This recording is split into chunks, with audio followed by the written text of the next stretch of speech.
Greetings, everybody, and welcome back to episode 63. I don't know if you noticed by my hesitation, I forgot what episode we're on. It's episode 63 of Extreme Evocast, an all-purpose Pokemon podcast where we talk about news, trivia, and everything related to Pokemon. I am your wonderfully bodacious host, Lillieceon, and today is the big day, ladies and gentlemen. It's late. This only really affects you, like I say every time, it only really affects you if you're listening to this on the day release. But just know this episode was a day late because I actually had to spend multiple days writing for this episode because there was so much I wanted to cover with the thing I haven't mentioned yet, which is Pokemon Unite. The big game, the new craze. If you haven't been hearing about Pokemon Unite, where have you been? So I'm going to be talking about Pokemon Unite, and I will say, you're going to hear this later, but this is not going to be the last day that I talk about Pokemon Unite, at least not, a lot of, because the game is being updated, and the game is getting a lot of new things. If you can't tell, foreshadowing, I am really enjoying this game. If you've been following my Twitter or been just, around me at all, whatsoever, you should know that I'm really, really into this game right now. And that's great. So, of course, this is my podcast. So if there's something that I like and there's something that I'm into, I am going to be talking about it more than other things.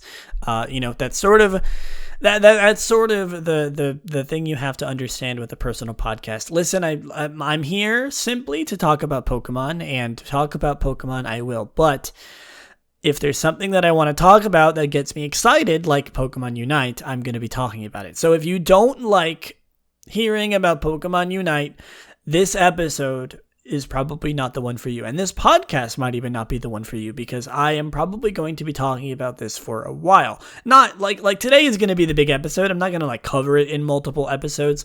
But I definitely will be mentioning it and talking about anytime a new Pokemon comes out, if there's any balance changes, because I want to be on it. And I know that a lot of people who listen to this podcast do too. So, I am going to be covering this game as if it is a main series Pokemon game, because that's what it feels like to me. Anyway, I've been talking about this for way too long. Let's talk about a couple things beforehand. Of course, we do have other things to say in terms of Pokemon. Let's start with the news. Of course, we start with the basic news first. Pokemon Snap, another big Pokemon game that came out recently that I don't think got nearly as much hype as Unite, at least not in my friend group or with me personally. But there is an update coming out. It's the DLC. I don't know if it's paid. I assume not. But there are it has 3 new stages: the Secret Side Path, the Mighty Wide River, and the Barren Badlands, adding 20 new Pokemon and various quality of life improvements. Hold on, let me look at the new Pokemon, just, because I'm curious. Who's been added? Okay, so it doesn't have them in, order of when they release, so unfortunately I don't know if any of these Pokemon are new. Which is a little bit unfortunate, but just know that there have been 20 new Pokemon added, 3 new stages, a lot of new things. Pretty sure you can get a shiny Mew now or something. I have no idea. But there's a lot of things. There's new quality of life changes, new Pokemon, new locations, new things in Pokemon Snap. So if you're into that game, then there you go. I might try it again, pick it up again in the near future to try out the new stuff. Though, that sort of implies that I don't have the rest of the game to try out. I'll admit I haven't really been playing it, but it's there. It's fun. So yeah, new updates. It's good to see a game like Pokemon Snap getting some more love. I honestly, if I'm being honest with you, I was not expecting a Pokemon Snap to get any new updates, but there it is. I'm happy for it. It's like it's a kid getting an award. I'm happy for you, kid. I'm happy for you, Pokemon Snap. You're getting some updates. Anyway, there is a giveaway for a Porygon Z in Sword and Shield. Let's see, where is that? Here we go. This is coming from Cerebi.net, almost exactly word for word.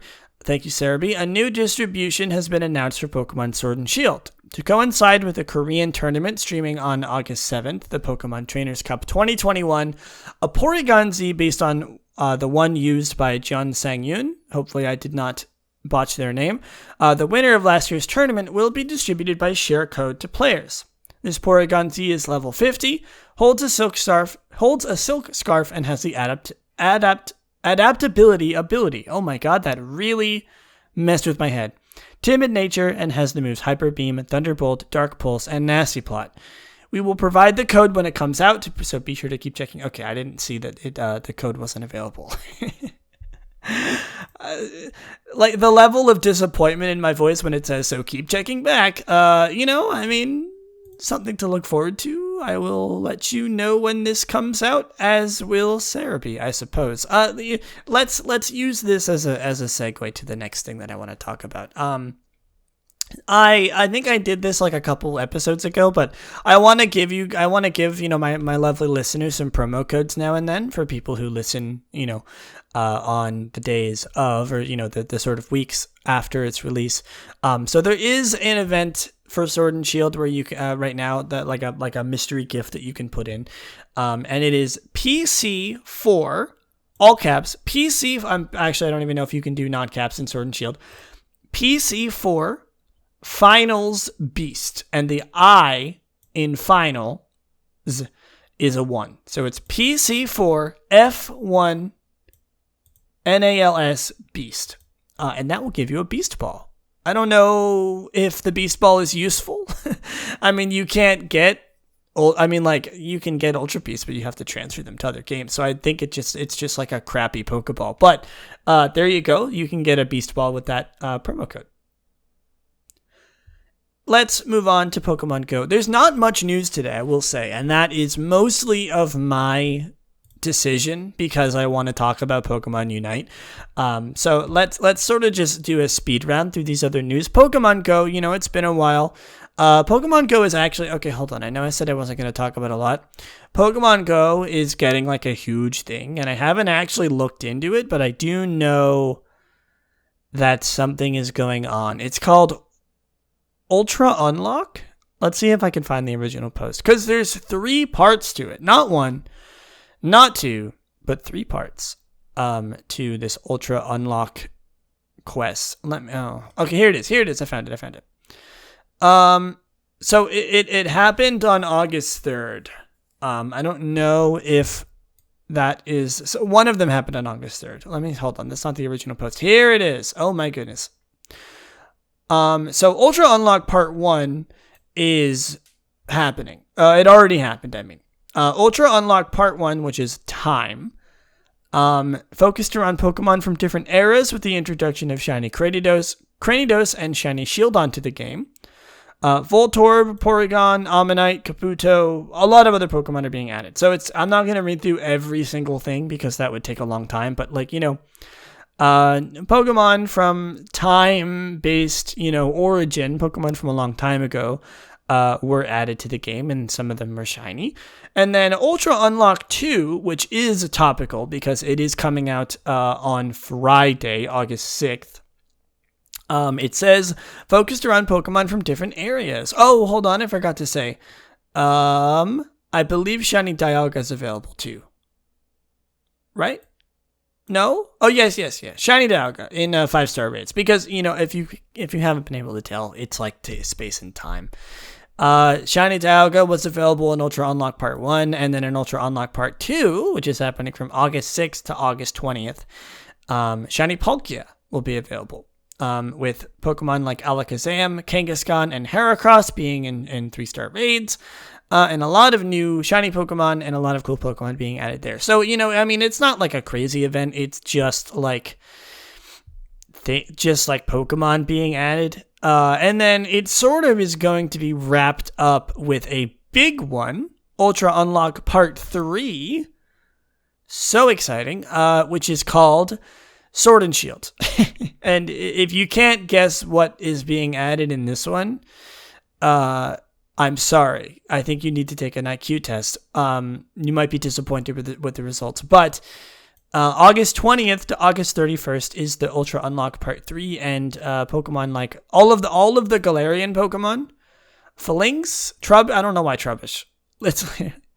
It's like Galarian Darumaka, Phalanx, Galarian Ponyta, Galarian Slowpoke, Galarian Farfetch'd, and then Trubbish for who knows. Are they calling England, Europe, like a gross, trashy place? I hope not. There'll be timed research offering chances to get Galar Pokemon, like Squovit, Wooloo, and Phalanx. Gym Challenger uniforms will be available in the shop. And Zamazenta and Zacian will be available in 5-star rates. So, I'm actually kind of surprised that we haven't even gotten Gen 7 yet, right? I mean, I assume in Pokemon Go, and it kind of makes sense that they're adding things from Sword and Shield because it's like the newest game. But I'm a little bit surprised that they're adding some Galar Pokemon in the mix. I know that they added like Alolan Pokemon already, but I don't think they had any actual Alola Pokemon yet. So it's a little bit weird to see them sort of just skipping Alola and going right to Galar. But I mean, hey, it's the newest game.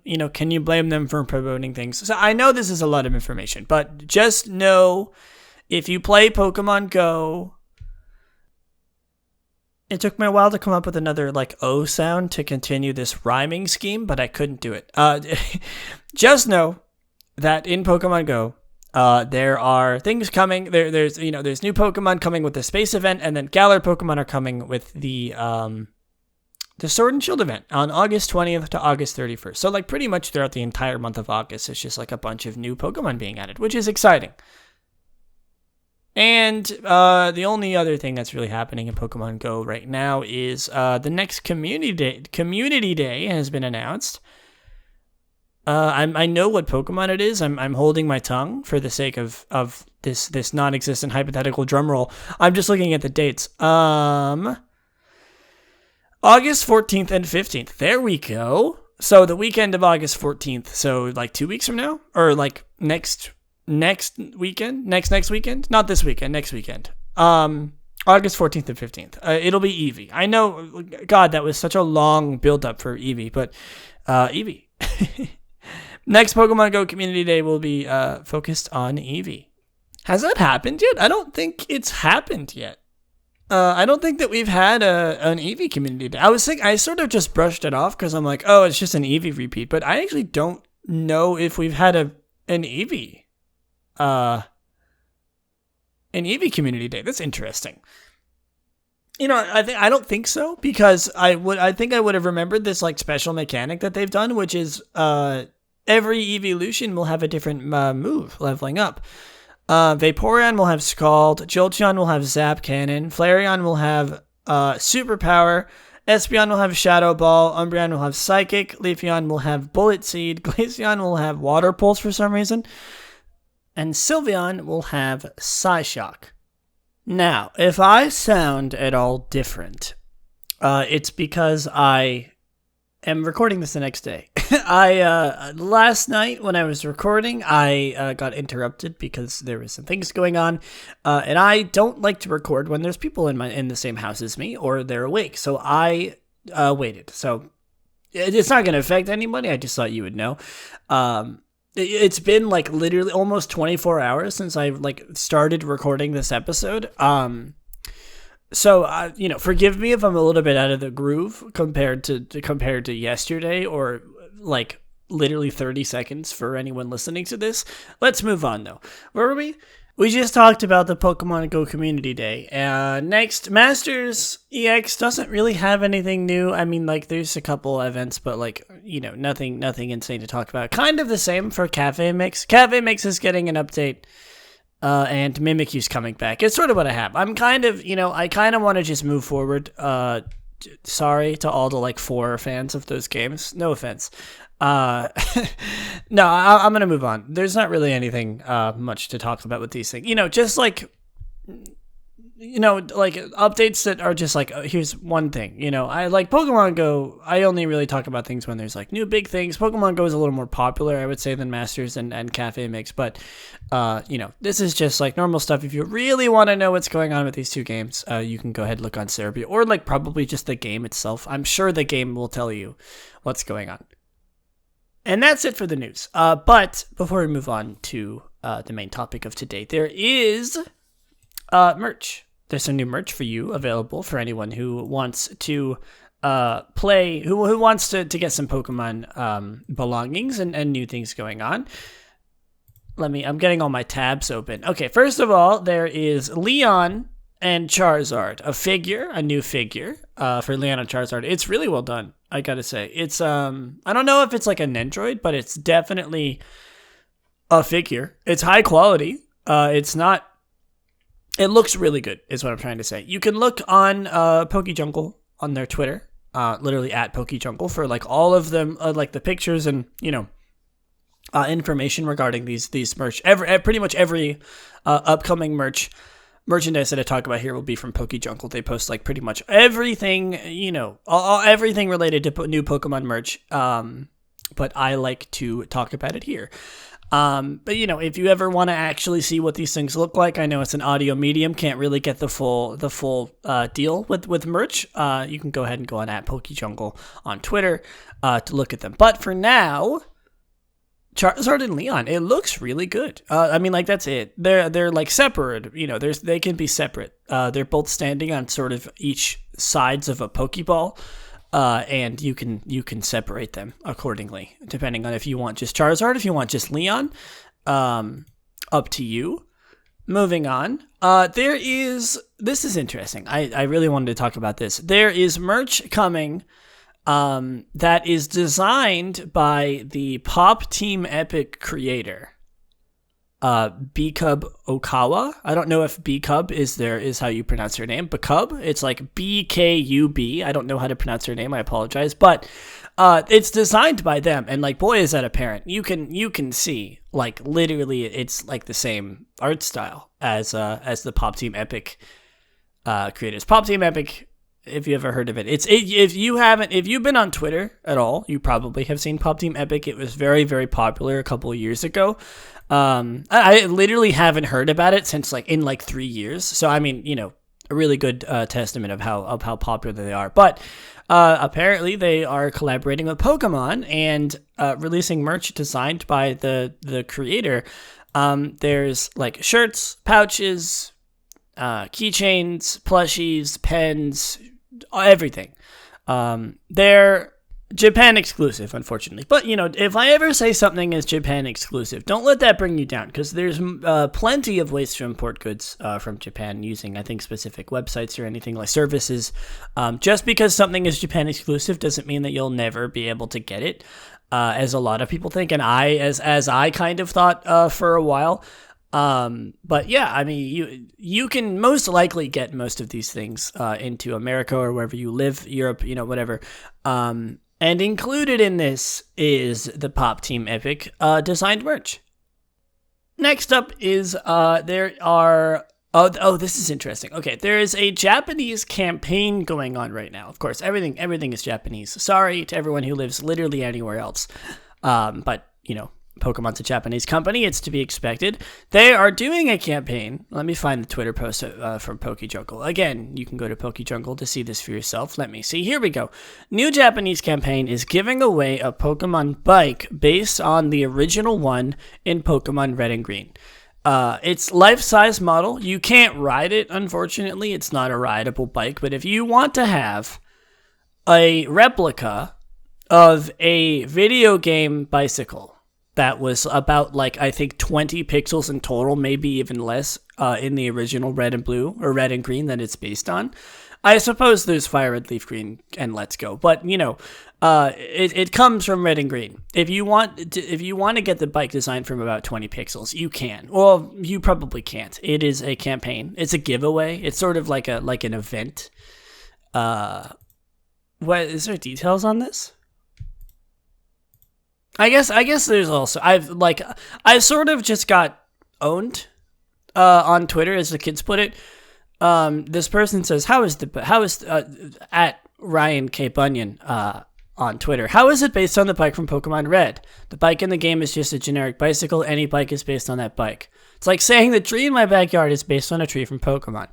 And then at _sludgewave absolutely roasted this person and me because I was sort of under the same assumption. There is concept art. Did you know games have concept art? And then this individual posted a picture of the game's concept art. So, I mean, touche.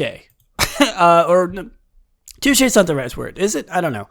You got me, is what I'm trying to say here, And looking at the concept art, it's like exact. So, there you go. I can reiterate myself. A new Japanese campaign is giving away a Pokemon bike based on the original one in concept art of Pokemon Red and Green. I guess the concept art eventually found its way into the game, but like I said, 20 pixels. You know what I'm trying to say here. But there you go. I was looking for details on this and I found none. It literally just says a new Japanese campaign. Let me look this up. Pokemon Red and Green bike life-sized model. Let me see if I can find any information on this. The Pokemon Company's life-size bicycle model from Gen 1 made real. $1 million bicycle? Hold on. This is from Kotaku.com. To celebrate reaching 1 million Twitter followers, the Pokemon Company has now recreated the sweet bicycle from the first generation games. Okay, hold on. PokeJungle didn't talk about this. How do I get my hands on this? This life-size reproduction won't be for sale, but rather given away. To win, hopefuls need to follow at PokeTimes and use the hashtag, some Japanese letters, Pokemon's million yen bicycle. Anyone can do this. The rules state that the prize will only be shipped domestically in Japan. Oh, no. Let me find the original Twitter post. Oh, I should follow this page. It's a good page to follow. This is the Pokemon Information Bureau official, which now has 1 million followers, as Kotaku nicely said. Here we go. Let's see the original tweet. I'm going to be translating it from Japanese. Finally, the last day, commemorative project for over 1 million followers. A life-size model of that, in big quotes, bicycle, will be presented to one person. If you insert a smartphone, you will feel like a Pokemon trainer. Oh, I guess that's like the music. Here's the page for it. Yeah, okay. So, I mean, I'm not going to do it because, yeah, it says you cannot, okay, this is hilarious. It says the campaign overview, this is from Pokemon.co.jp, life-size model of the 1 million yen bicycle that appears in Pokemon Red and Green. And there's like 4 different asterisks after it. You cannot ride or drive. 1 million yen is the price of the bicycle in game, not the price of the life-size models, and life-size models are not for sale. So, understandable. I love the hashtag that says, or the asterisk that says, it's the price of the bicycle in game, not the price of the real size model. It's like, yeah, we're gonna give away this bike that costs 1 million yen. Have fun, go sell it. You're a millionaire now, Anyway, I've talked about this stupid bike for so long. It's cool, if you're listening to this episode and you're living in Japan domestically, I don't make the rules. I only follow them and talk about them, I guess. If you want to get this bike, you can do it. If you live domestically in Japan, so get on it. Let's get those hashtags ready. And finally, this what a thing to end on. Remember that Pikachu moods thing? I'm on the wrong Twitter page. I'm on just my home. I was looking through my home page, like, why am I seeing art? Retweet from PokeJungle. It's not PokeJungle. Here we go. Let's find it. It's remember Pikachu moods? Remember how they were doing that? And that's a thing that I've talked about before. Well, they released a new one. I may as well just cancel the rest of the podcast. This is like the most interesting thing I've ever seen. It's confused.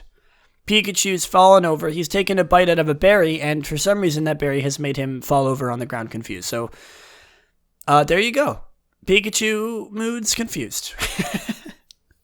I like to talk about these Pikachu moods. Have I missed one? I feel like it's been a long time since I've talked about this. Let me look up moods on the Pokemon Center. Oh my god, they're sold out already. There's sad, there's annoyed, there's sleepy. I remember those. Did I ever talk about love? I don't know if I ever talked about love, but they're all sold out. Literally every single one of them. That's crazy to me. I didn't think people cared about these things. I mean, I care about them. I'm gonna look at the reviews for this. I'm gonna look at the sad one. He's got his ice cream cone fell over. I'm gonna look at the reviews for this. Customer reviews, 4.6 stars. Love the Pikachu, but I almost didn't get it because it sold out in like 4 minutes. Oh, because of bots. That sucks. Super fast shipping. Happy to have snagged this. I want to try to find like a funny review. I don't know if that's possible. That's what a lot of podcasts do nowadays, right? They look at like funny reviews. This person said great as the title of the review and then said great in the description. Great. Great. You know, they liked it so much they had to say great twice. Kawaii. So cute. Careful with the rail though. I assume they mean tail. Look at the first review ever. Oh no. Arrived damage. Literally came to my house with the tail broken in 3 small pieces, and it is really killing me that I'm unable to exchange it. I mean, they got a post that said, we're concerned to hear this product did not meet your expectations. We will be communicating with you to learn how we can assist. I hope they got a new one. This person said never received product, and then again, just like the great guy said never received product. I mean, what else would you put? Anyway, this isn't about sad Pikachu. It's about confused Pikachu.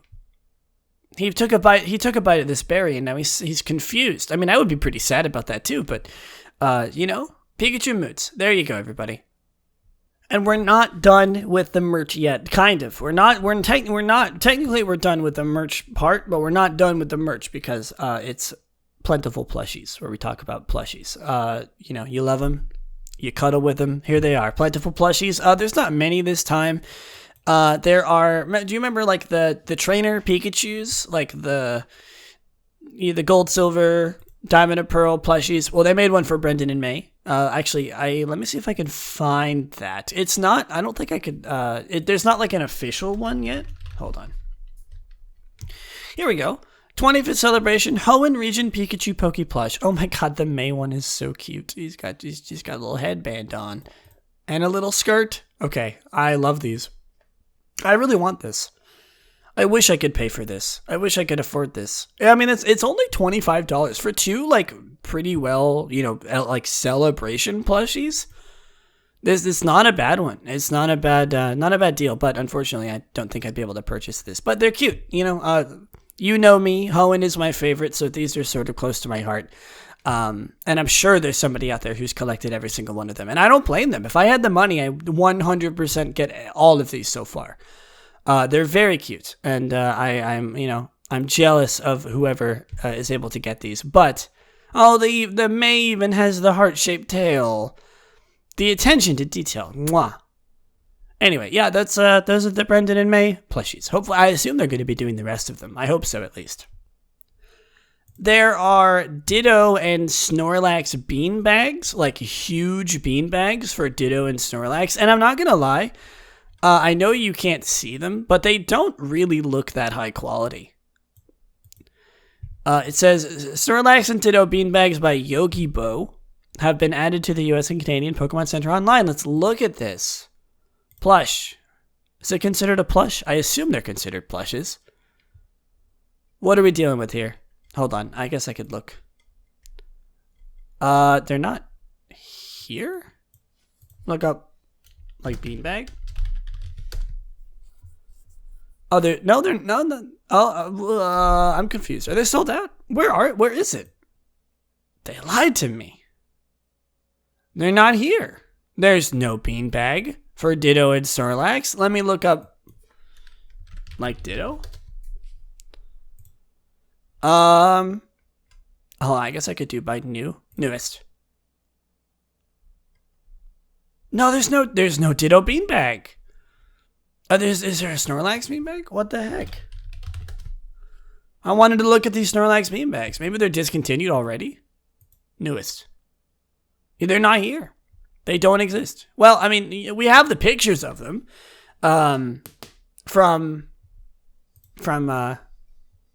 PokeJungle, but yeah, I don't know. They don't really look to be too high quality. I mean, they look good, but they look like they're made out of a really cheap material. Which, I mean, I guess they're beanbags that kind of have to be like that, but I don't know. They don't really look. I don't think I would buy one of these if I had the choice of doing it, because I don't know. They don't look super great. They look kind of cheap, but I mean, they're cute. They're like huge beanbags, almost as tall as like a 10-year-old.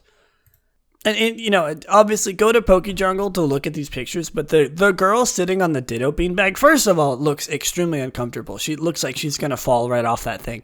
But the way that she the Ditto beanbag is like whispering in her ear, you know, like seductively. There's like Ditto's with his blank face, he's just like staring, you know. He's got his face pressed against her head and he's just staring at her. I guess staring at us as well, the camera, which is giving me, so is she. I mean, I guess like if they're a couple, maybe I should just back off and stop insulting them. But like something about this picture makes me very uncomfortable. So I'm going to move on here. Okay, anyway. There are new shiny mega plushies for Rayquaza and Gengar. That's pretty much all I have to say. I mean, last time I talked about the Gigantamax Charizard. Charizard? I don't know where that came from. Gigantamax Snorlax and Gigantamax Gengar plushies. But, again, I can't seem to find them on the Pokemon Center page. Are they here? Yeah, okay, they're here. They're just sold out. Oh my goodness. Shiny Mega Rayquaza, 45.5 inches. I guess it's longer because it's Rayquaza. The Rayquaza one was $35 US dollars, and the Shiny Mega Gengar plush is 13 inches tall and is $23. I mean, that's a good deal, but good lord, these things sell fast. You know, again, sort of like the joke in last time, sorry that these aren't available. I don't talk about them fast enough. They get sold out, like, immediately. I guess that's just the nature of Pokemon, and I apologize, but they're really cool. They look fantastic. I like that they're sort of, you know, like they've been doing this for a long time, but I always thought it was kind of cool that they sort of acknowledge shiny Pokemon now. You know, before they were just like, what are you talking about? What's a shiny? And now, you know, they're making plushies of shinies. They like NPCs will talk about shinies in the game. You know, they're actually making it public information instead of just like a fan, like a childhood playground rumor. So it's nice to see that. All right, and now I know, I wish I could talk about Pokemon Unite. I'm sorry. Well, we are in just a second. But before we do that, I do have to do everyone's favorite segment where we talk about a random Pokemon every single episode. And today's Pokemon is number 538. If you can guess that. Honestly, I would be very, very surprised. You can try if you want. I'll give you a couple seconds. Number 538 is Throw. Throw is a fighting type Pokemon introduced in Generation 5. What's his Japanese name? Nageki. Throw is a fighting type Pokemon introduced in Generation 5. It is not known to evolve into or from any other Pokemon, but it is considered to be a counterpart of Sock. Throw is the Judo Pokemon. It is a fighting type Pokemon, of course. It has Guts and Inner Focus, or Inner Focus, sorry, not both, and then Mold Breaker as its hidden ability. Are they both 100% male? I guess that makes sense. But they're both 100% male. We're not going to talk about the logistics of that. How do they reproduce? Blah blah blah. I guess with the Dittos, but that's a topic for another episode, or I guess that's a topic for like a Matt Pat game theory episode, but definitely not something that we would talk about on this podcast. It's a video game. Anyway, it is 4'3", little short little man. How tall Sock? I know this isn't the Sock episode, but I'm sort of I can't help but compare the two of them.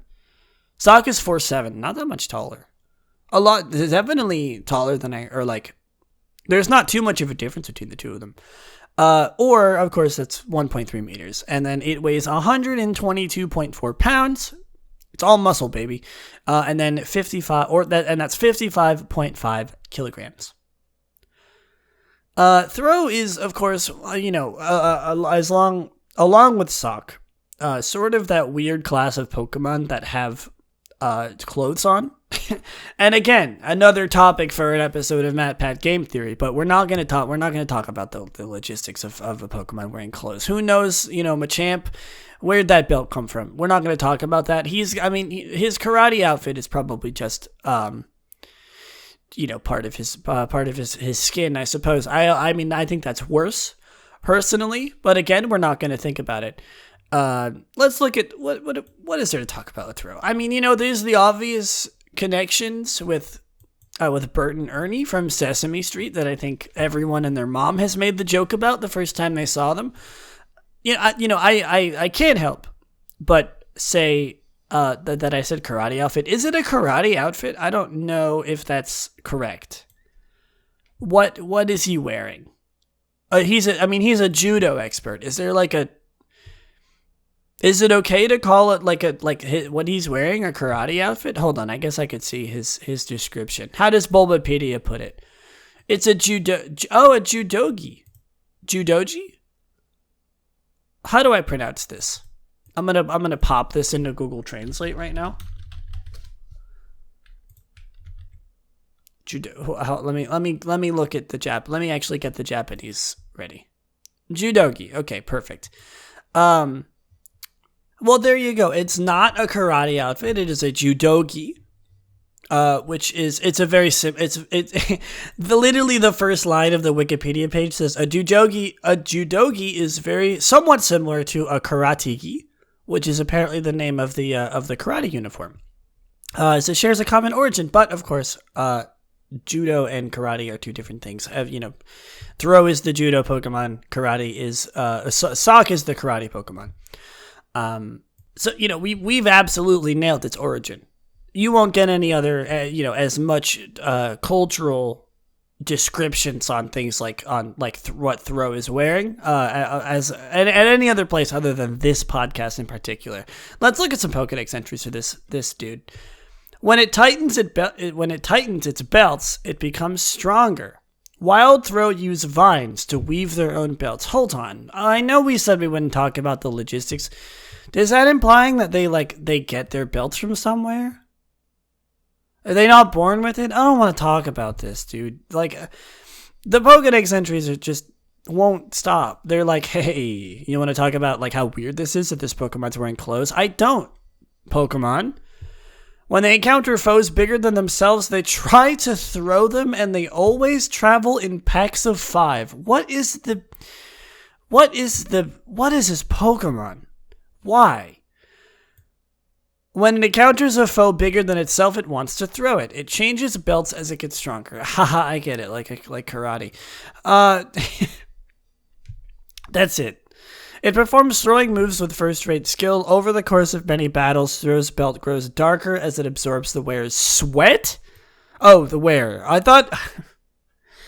Oh my god, I literally thought that it took the opponent's sweat and put it into its belt. That's still gross, I'm not gonna lie. The Throw's belt grows darker as it absorbs its wearer's sweat. I don't like this Pokemon now. They train in groups of 5. Why do they train in groups of 5? Is there a cultural reason behind that? Why do they travel in groups of 5? There's no information about this. Is that something... Please, if someone is listening to this episode and knows why that would possibly be a thing related to this judo Pokemon, please, I want to know. Looking into this Pokemon further has just...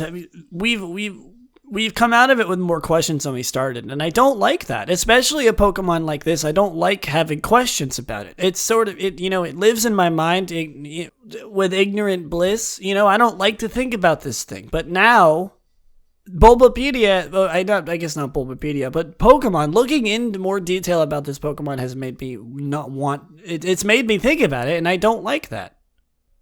Throw and Sock draws parallels to Hitmonlee and Hitmonchan in that they are male-only fighting-type Pokemon that appear to be related to each other, okay?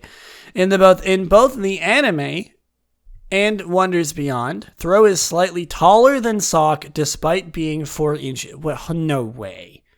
Sock is so much obviously shorter. Hold on, I need to look up Throw and Sock in Pokemon Wonders Beyond, or Pokemon Park. Pokepark. I just played these games. Throw Pokepark. I guess Pokepark 2. What did it say? Hold on, it said Pokepark 2? And what else? Oh, in both the anime? Hold on. There's a picture of a Throw T-posing, because it's like its model. Where is it in the anime? Hold on, I'm gonna look at Throw and Sock. Okay, I can't seem to find any pictures of both of them standing next to each other, but I'll believe them. I don't like it. I'm not gonna lie to you. I don't like this Pokemon. Listen, I try to be positive about talking about Pokemon because I don't like to be a negative Nancy about things, but learning these things about Sock, and I guess, Throw is, sorry, not Sock, Throw, and I guess Sock as well, who I'm now scared to uncover the secrets of in the next random Pokemon of the week that we talk about that Pokemon. But it's just like learning more about these things has made me uncomfortable. Not actually, I don't care. I don't mind these Pokemon. I mean, they're definitely weird. There's that, but I don't know. I think their designs are fine. They're interesting to say the least. I don't really like humanoid Pokemon. I always thought that was kind of weird. It's like, oh, in Pokemon X and Y, it's like, give your Pokemon lots of love and affection, cuddle them, and Pokemon on me, and then you bring out this Pokemon, and it's just a dude in a Judogi.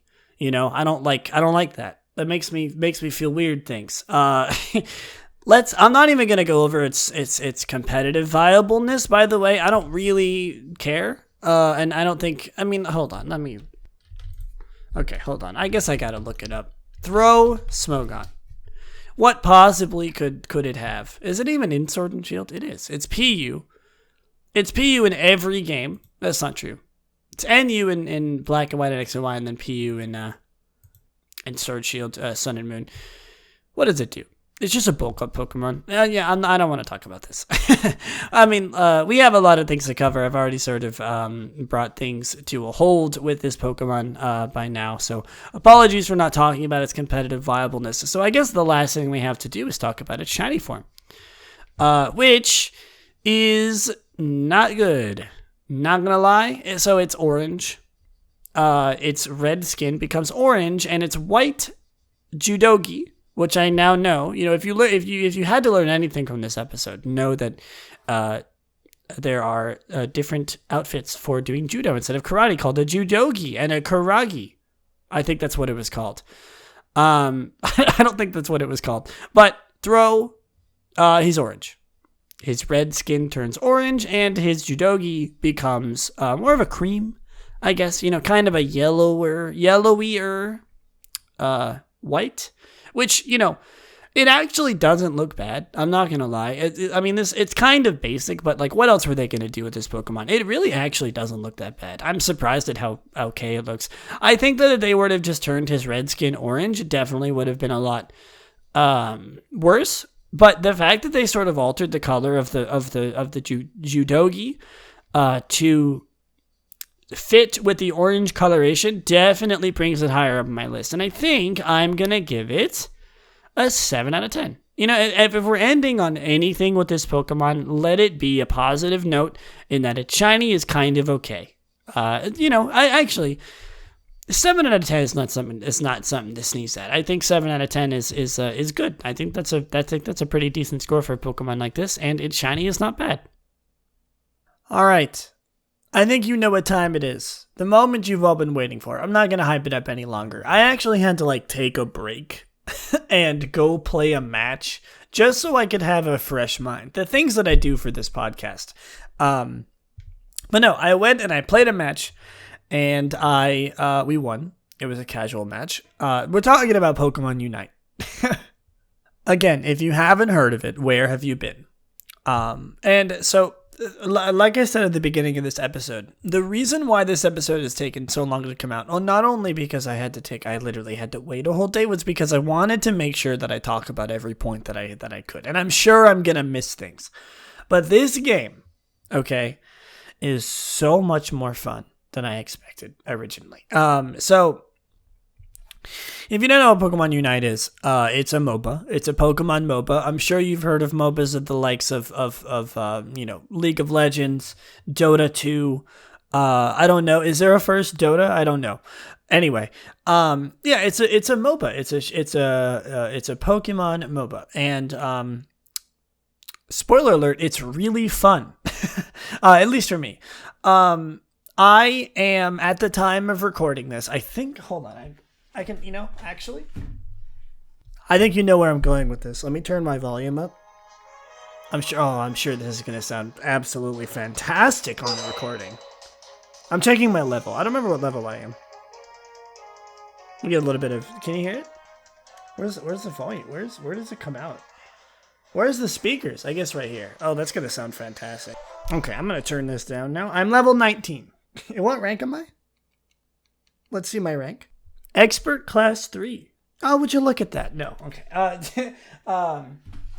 Put that down. So yeah, I'm playing the game a lot, if you haven't been able to tell. I know expert rank 3 isn't like crazy good. Like I have some friends who are in like veteran, and I know a lot of people have gotten to master at this point. But I've been playing this game a lot. I'm level 19. I mean, I think I just played my like 100th game total, like a couple, like yesterday or like 2 days ago when I played with some friends. So yeah, I mean, I've been playing this game almost nonstop. Maybe not like completely nonstop, certainly. It's been out for, I think, like almost 2 weeks now, but even then, it's a lot. I've been playing this game a lot, and like I said, spoiler alert, I've been really enjoying it. I was excited about the game. I think I'll be the first person to say that I was excited about the game because I talked about it on this podcast. But if you didn't get to hear that part, I was very, very excited about this game. And I was a little, I'm not going to lie, I was a little weary going into it because I've had like almost zero MOBA experience. I've played like a couple hours of League of Legends, and I didn't even really enjoy it that much when I did do it. So, there's something to be said about that. But I really enjoy it. And I'll let you know why I think I enjoy it so much in a little bit. But I'm going to move into the actual game, talking about the game. It is definitely going to be more of a review because every time I say I'm going to talk about something, it ends up being a little bit more of a review. But this is going to be a review. Kind of. I also just want to talk about it. So, let's talk. I have like a bulletin list of things that I want to talk about today. First up is the cast. We knew who's been in the game since like the beta.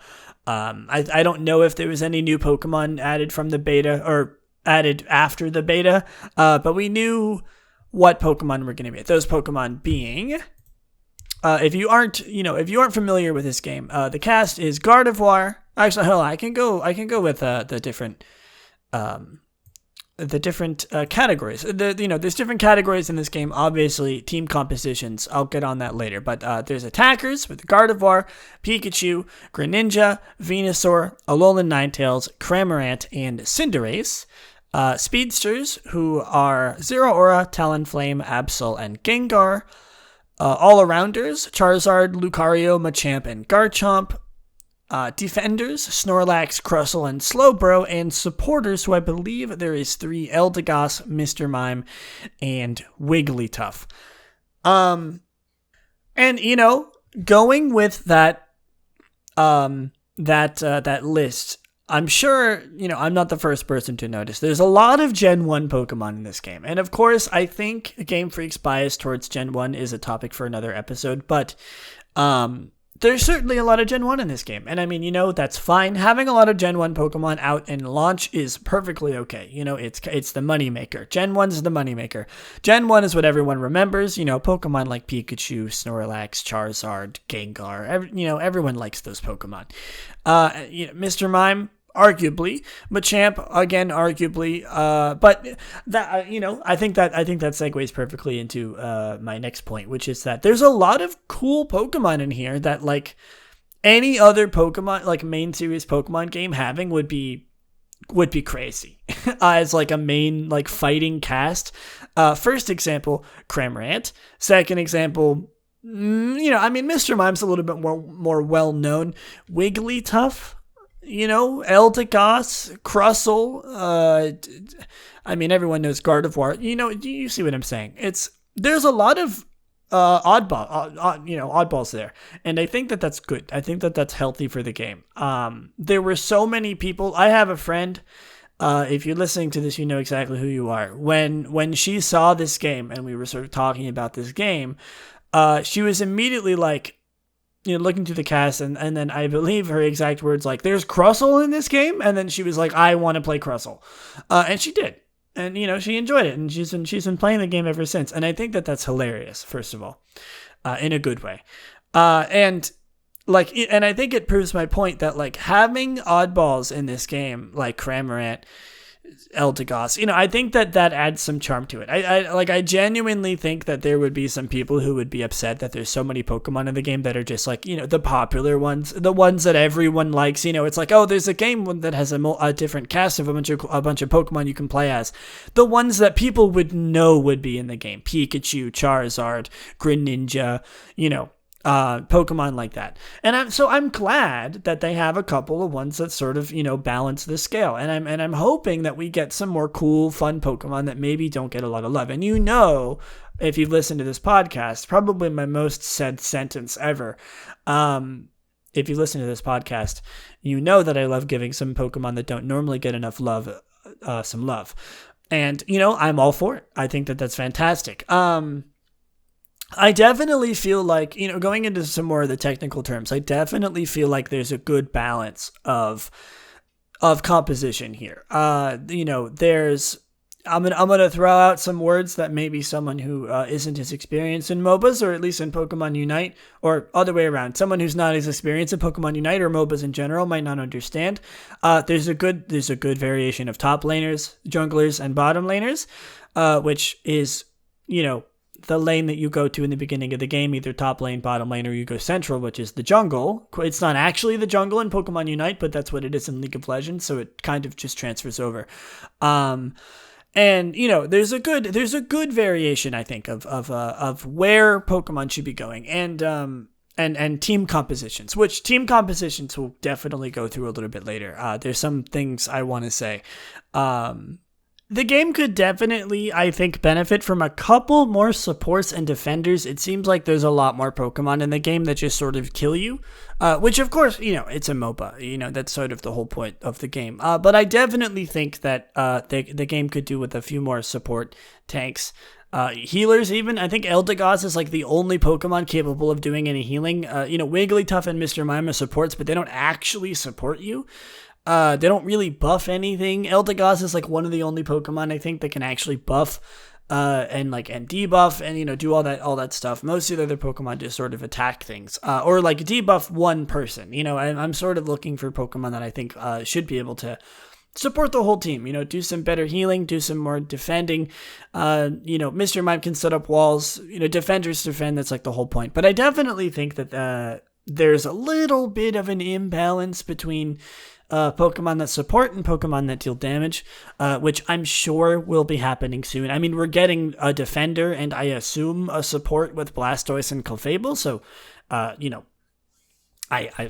that my answers are coming pretty much essentially. But I think right now, in terms of balance in that sense, I think the game is doing okay.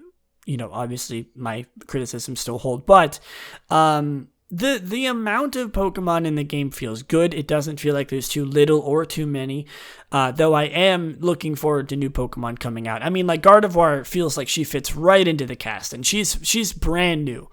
I'm talking about this after she's been added and sort of been brewing for the last couple of days. And like she feels like she's just already a part of the cast. No people abusing her.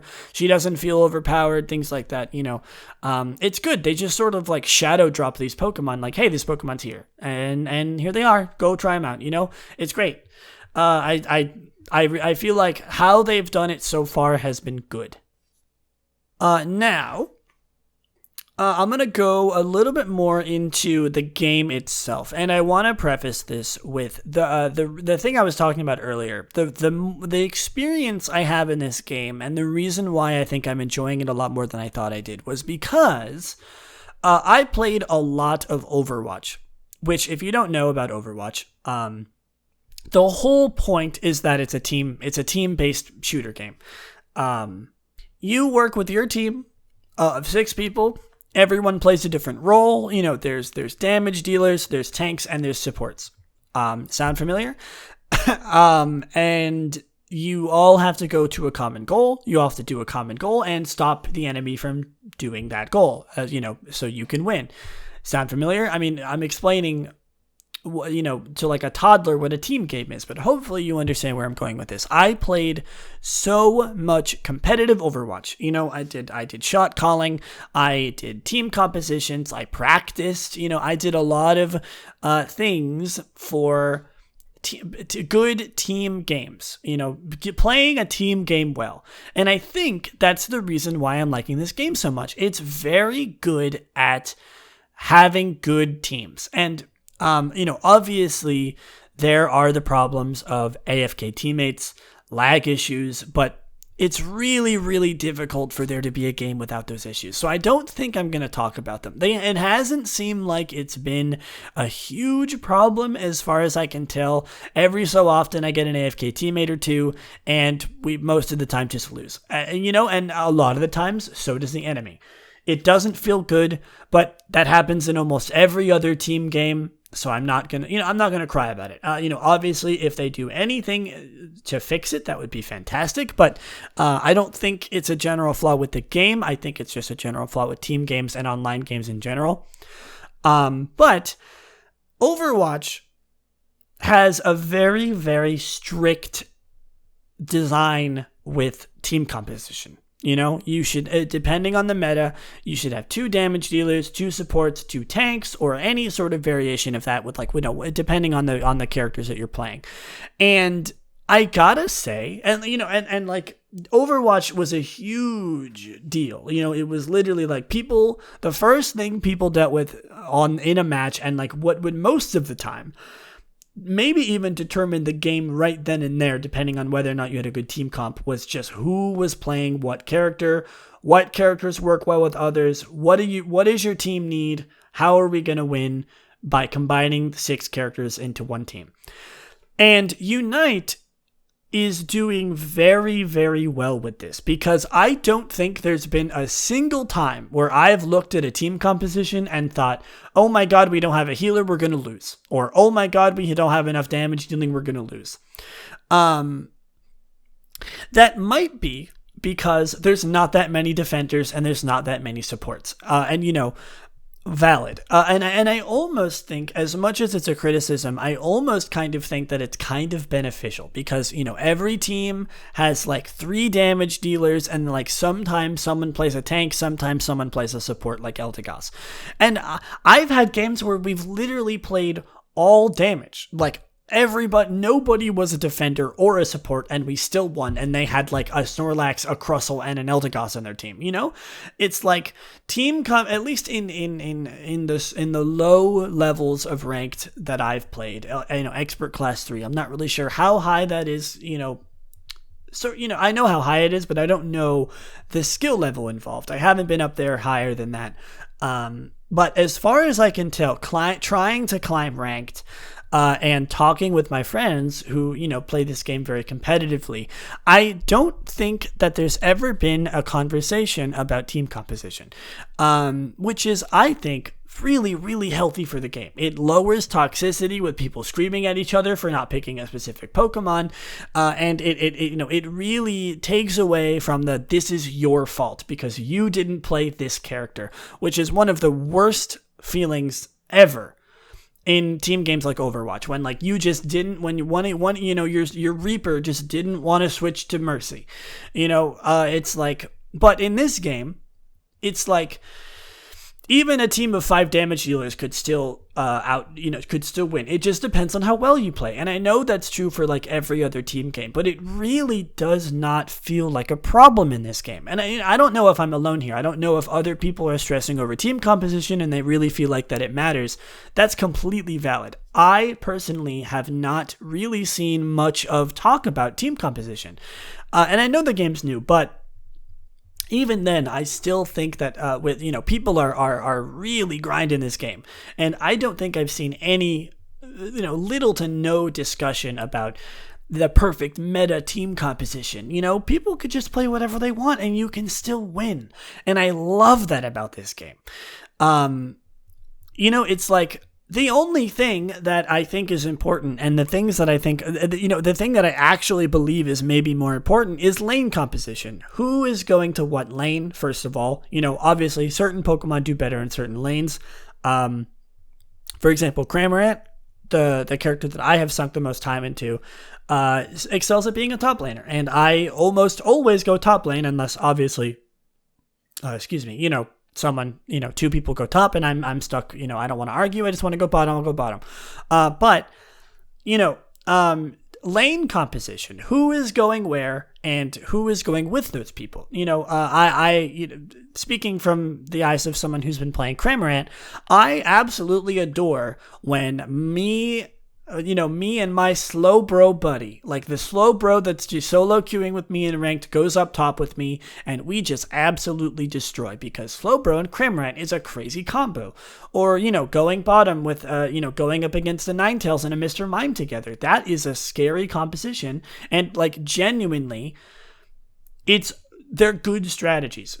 Putting certain Pokemon together, it's like a mini team comp in an already big composition of a team. Who's going jungle? What 2 Pokemon are jungling? How are they gonna do if they face off against each other? How are they gonna do if something goes bad and they have to go help their team? Who are they going to help? What's the lane composition of the 2 people who went up top, and why are they struggling so much? Is it because it's a Venusaur and a Charizard? Maybe, it feels much more fluid than just the basic team composition. And I almost feel like the team composition itself doesn't matter as much, because the lane composition is what matters the most. You can play with whatever 5 Pokemon you want. There's guaranteed to be a good combo in there somewhere. Someone who, if they both go bottom, they're absolutely going to shred.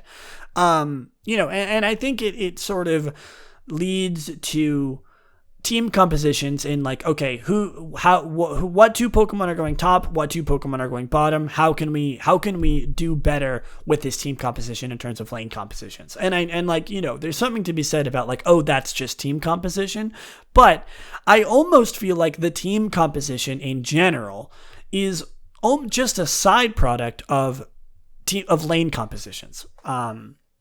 I'm talking about this for way too long. Hopefully you understand what I'm trying to say.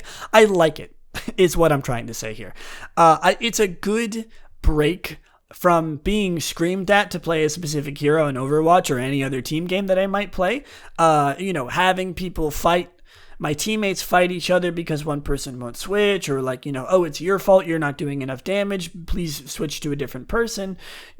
I don't feel like I've ever gotten that experience in Unite yet. And there's no voice chat, which is probably one of the biggest ones, but even then, just playing with a group of 5 people, friends who, it's important what team comps do what and stuff like that, I don't think the conversation has ever come up. And I think that itself is very healthy for the game. It removes a lot of arguing.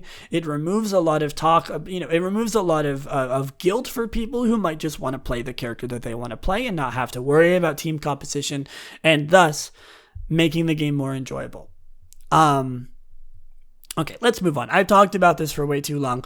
The game balance itself so far, I think, is good in that sense. I genuinely have been enjoying so much just playing the game, playing whoever I want, seeing every other Pokemon in the game, and getting some new experiences, playing against Pokemon that you don't normally see, not having to worry about crazy metas, crazy team compositions, because I don't think it exists yet, or if it'll ever exist, because this game is really good about team composition, at least as far as I've seen. This is coming from somebody who has had very, very, very little experience in MOBAs. So I don't know if this is just what MOBAs are. Obviously, Overwatch is a very different game than Pokemon Unite, and similarly, games like League of Legends.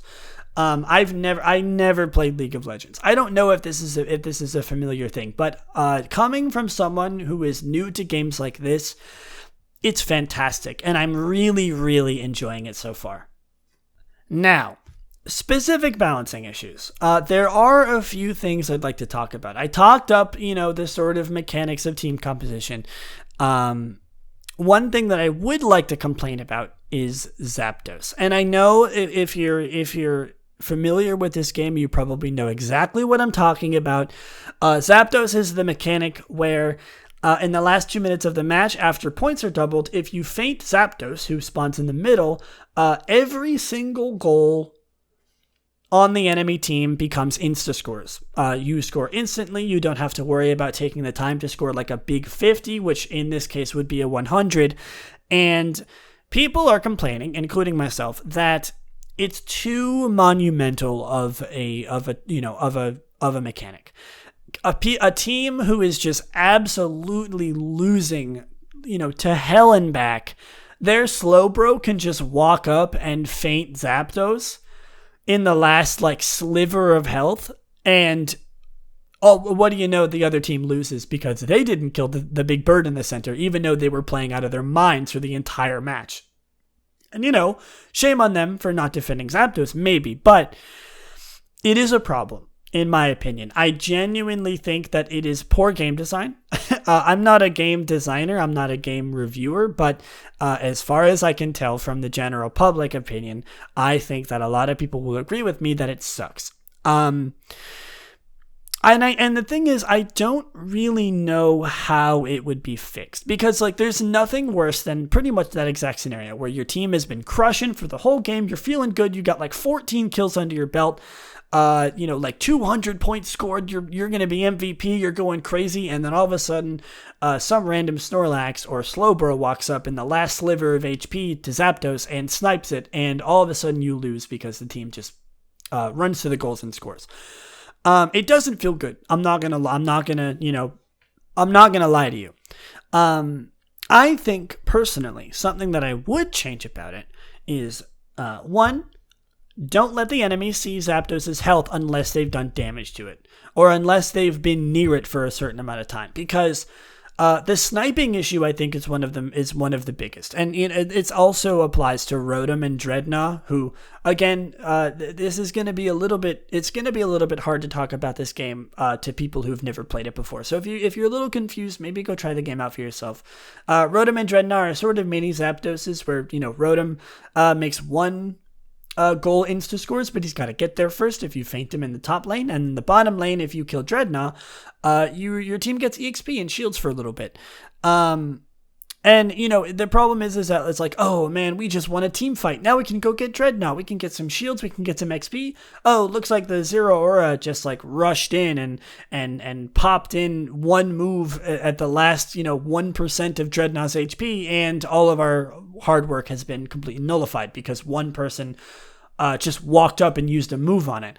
And I think that the HP issue is one of the best, or HP suggestion is one of the best, where they can't snipe it if they can't see how much health it's got left.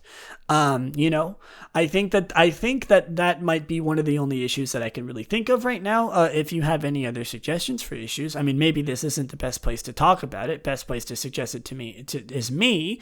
But I'm curious to hear what you guys think, things like that.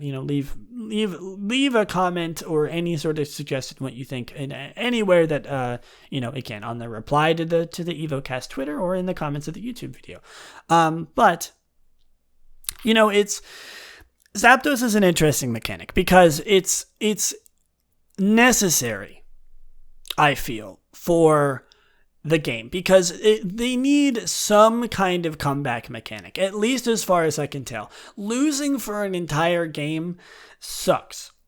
Having the thought that, oh man, if we get Zapdos, we might be able to, we might still be able to win. That's a good feeling. And I think that it's healthy for people who are losing a lot. But I don't know if it was handled in the best way. And I'm not going to talk about Zapdos much more else because, I could probably talk about the Zapdos mechanic for a long time. But, if you've been talking about Unite, if you've been in the community of Unite, you've known that Zapdos is very big in controversy right now for how it's handled as a game mechanic, and I agree with that. Other balancing issues, this is after launch and after one patch note. And the patch that recently happened a couple days ago, or I think like literally 2 days ago, did change a few things. First of all, something I was going to complain about, things that I think are genuinely broken, Gengar. Gengar was genuinely broken before, or Gengar was arguably broken before. He was very, very powerful. He can drop a sludge bomb on the enemy and then just hex them a bajillion times until they die, and I gotta say, it was not fun to fight against. Gengar had one move combination that you chose. You had to choose it. If you didn't choose it, you're playing a character that's pretty much useless. And that sucks. I don't like that Gengar is extremely, extremely powerful in one niche situation because he only has, you have to choose these moves or you're going to not play the character correctly. Obviously, in terms of balancing, that's hell. And they tried to mitigate this in the patch, but then they genuinely broke Gengar, where his Hex is broken. So, that I can't really give my opinions on that because I'm sure it's going to be fixed eventually. But Gengar, a lot of people agree that Gengar is really, really strong. Gengar is good, as far as I say. And, not only is Gengar good because he can deal a lot of damage and chase people and just absolutely shred, Pokemon like Alolan and Ninetales are really good because they're really balanced. Snorlax is really good. He's the best defender. He's a force to be reckoned with. Eldegoss is a fantastic support. There are a slew of top tiers in this game already, as far as I can tell. Every game is going to have them. But I think in terms of balancing, for the individual Pokemon, I think that it's been good so far. I don't think, like I said, sort of going into the conversation about team composition earlier, it really kind of just feels like you can go in with any Pokemon that you want and not just get absolutely destroyed because you're choosing a Pokemon that's not very good. There's Pokemon who are argued to be pretty bad. Venusaur before the patch was really bad. Charizard is pretty not good. Mr. Mime has been argued is not very good. Talonflame, all these Pokemon, they're not super great, but they can still win the game. They can still do things. They can still play the game. It doesn't feel like that much of a hindrance. And I think that the game, first launch, other than the exceptions of Zapdos and Gengar, sort of what this entire section has been leading up to, I think the game is balanced pretty well. As opposed to a couple things that maybe some people find unfair. Zapdos, Gengar, Absol, Zeraora, some Pokemon that are really, really, really strong, really, really fast. Of course, in more coordinated team compositions, maybe not so much. I understand the complaint with that, especially with Zapdos, but I think that the game is in a very good spot balance-wise, at least, taking everything into account. There's a few things that need to be fixed, but overall, I feel like I could just hop in with literally any character and have a fantastic time and, not be absolutely destroyed by meta or tiers or bad mechanics other than Zapdos. Really, though, overall, and I think what this entire sort of talk about Pokemon Unite is going to devolve into is that I'm having a fantastic time with the game, just in general, which is rare for like a first launch team-based game that everyone and their mom has been streaming on Twitch, including yours truly. It's rare, and not only that, but the game is just so much fun. Now, let's talk about my experience with the game. Something that I think is really important in this game is that it's been the talk of the town with like my local friend group ever since it came out. You know, every day there's something new to talk about. People playing together have been having a fantastic time playing it with friends, talking about it with friends, theory crafting on which Pokemon are going to come out, talking about, you know, Pokemon's moves and everything like that. And that's important to me. You know, I don't think I would enjoy it as much if it didn't have such a prevalent talk right now. You know, it's been fun talking to people about it on Twitter and my Discord server, which you can join. Go to my Twitter at Lillieceon.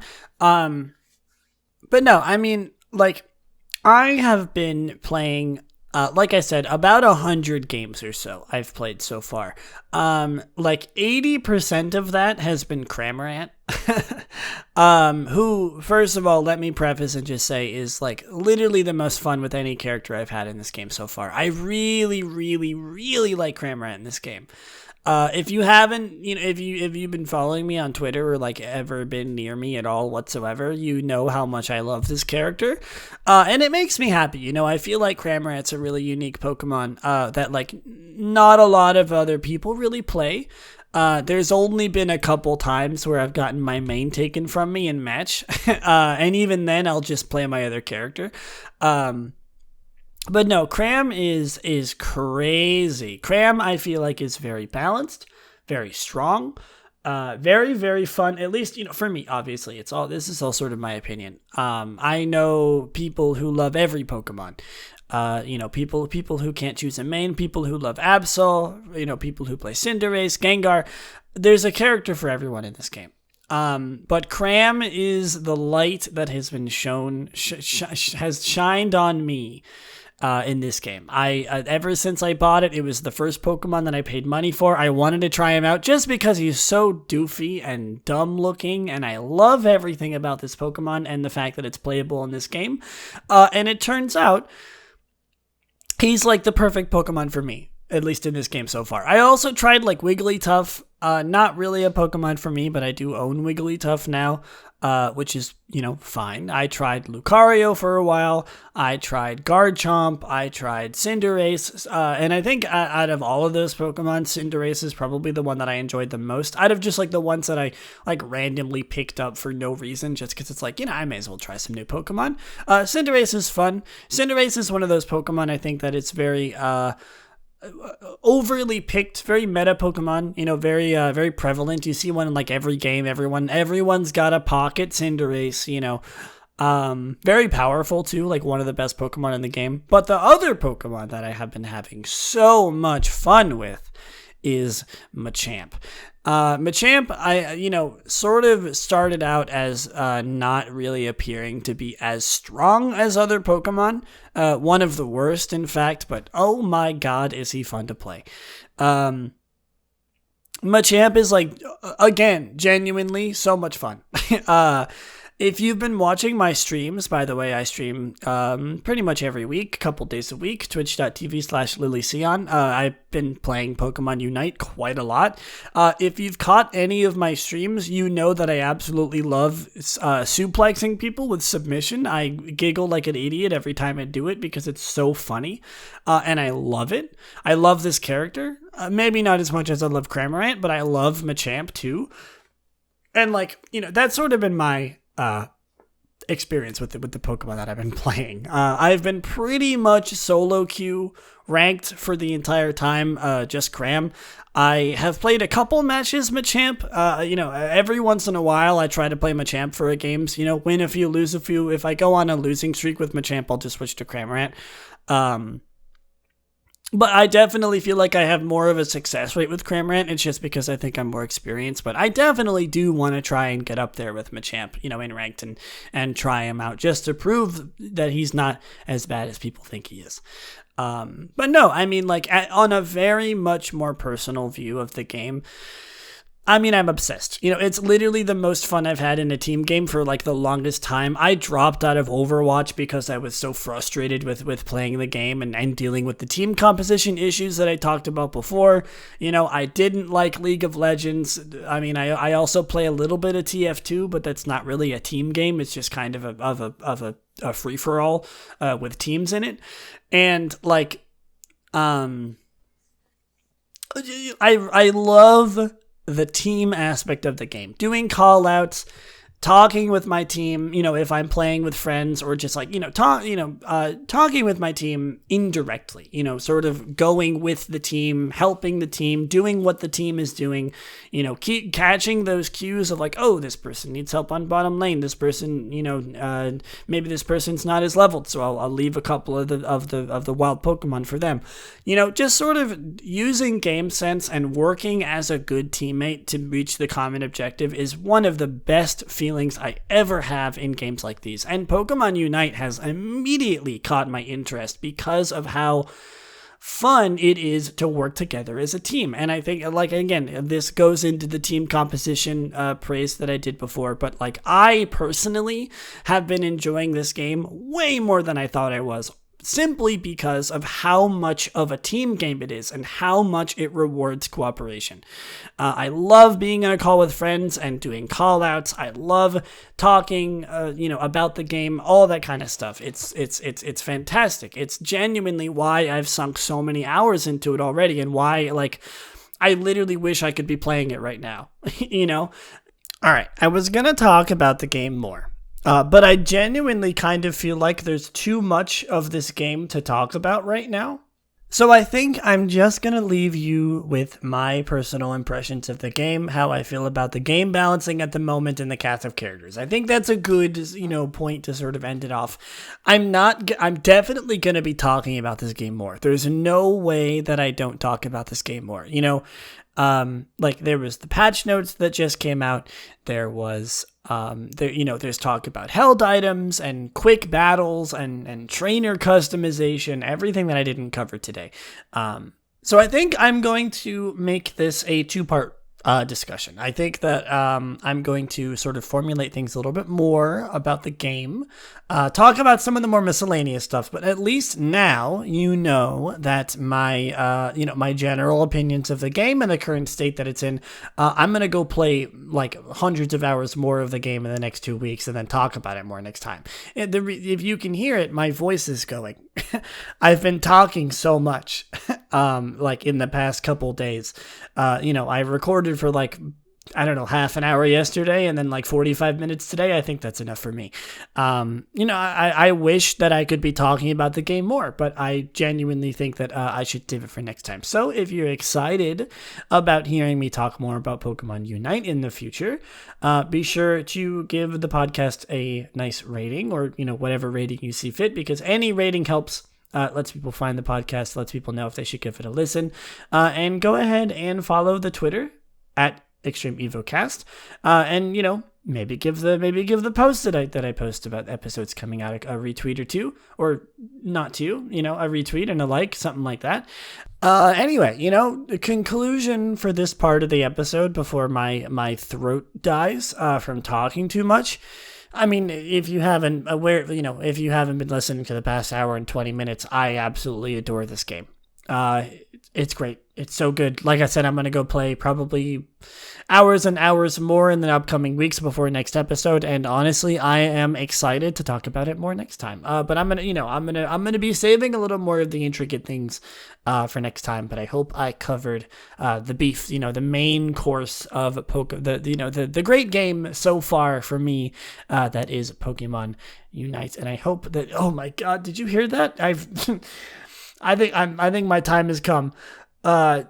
Hopefully you've enjoyed me talking about Pokemon Unite, and I hope you've been enjoying Pokemon Unite, and I hope that you will tune in next time to hear me continue my thoughts. But before we end it off, we do have one more thing to say. Of course, that is everyone's favorite segment, where we talk about a random move every single episode. Today's move is Terrain Pulse. which I'm not going to lie, I sort of pride myself in being a little bit of a guru of Pokemon and knowing a lot about the games. I didn't know this move existed until today. Or I guess yesterday when I rolled it. But, so Terrain Pulse is a damage-dealing normal-type move introduced in Generation 8. Effect. No, hold on. PP of 10, power of 50, and an accuracy of 100. Terrain Pulse deals damage. When there is no terrain active, a Terrain Pulse is a normal-type move. If the user is grounded under any type of terrain, Terrain Pulse's power doubles to 100. Type power-ups from the terrain will be put into effect in addition to this boost.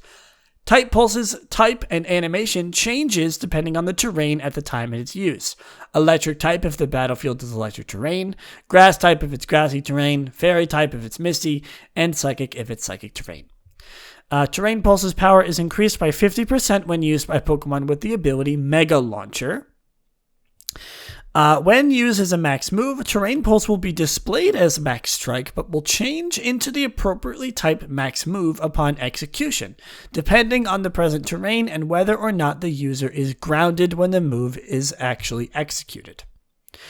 Interesting. Like I said, I literally didn't know that this move existed. It was added in the Isle of Armor, apparently. It's cool. I like that it's sort of, it changes based on the type of the move. I do also like that it changes the max move too. I think that that's good. Not, they didn't oversight that. I think that it's a cool little combo. And I'm actually thinking, can I use this move competitively? It doesn't seem like it's too bad. I mean, 100 type move of, on terrain teams, this doesn't seem like it's too bad. And quite a beefy amount of Pokemon can learn it. I mean, I say beefy, but it's like 30 maybe? I mean, still, that's nothing to sneeze at. Xerneas, Diancie, Dunsparce is the Pokemon being shown in the example, which I think is hilarious. Blastoise, Venusaur, interesting Pokemon can learn this move. Let's see, is there any trivia? Nope. There is nothing. All right, well, if that's about it, I think that is going to do it for me for today. I hope you all have an amazing rest of your day. It's nice to get a long episode out now and then, and it's good to know that the episode would have been longer if I didn't shut up about Pokemon Unite. But mark my words, I will be coming back with some more next time. So, like I said, in that mini outro before the actual outro, stay tuned if you're interested in hearing some more talk about Pokemon Unite, and listen to the podcast in the future if you're interested as well, because I am sure that my discussion about Pokemon Unite is not going to stop, because this is one of the most fun Pokemon games I have played in a very, very long time, and I am genuinely sinking so many hours into the game. First time a Pokemon game has really sucked me in as much as a team game. It's not like a story-based game that I can play for 100 hours at a time and then never play again. It's this is a game I could see myself playing consistently for a while, just to get up and ranked and stuff. So that being said, if you're interested in hearing me talk more about it, like I said, please be sure to tune into the podcast. Follow me at Extreme Evocast on Twitter. You can also follow my main Twitter account at Lillieceon to get updates on when I stream. And, I also reblog or retweet all my Evocast posts pretty much there. And also just, you get to see my art and stuff. That being said, I hope you have an amazing rest of your day. Thank you so much for listening, and I will see you in the next one. Bye!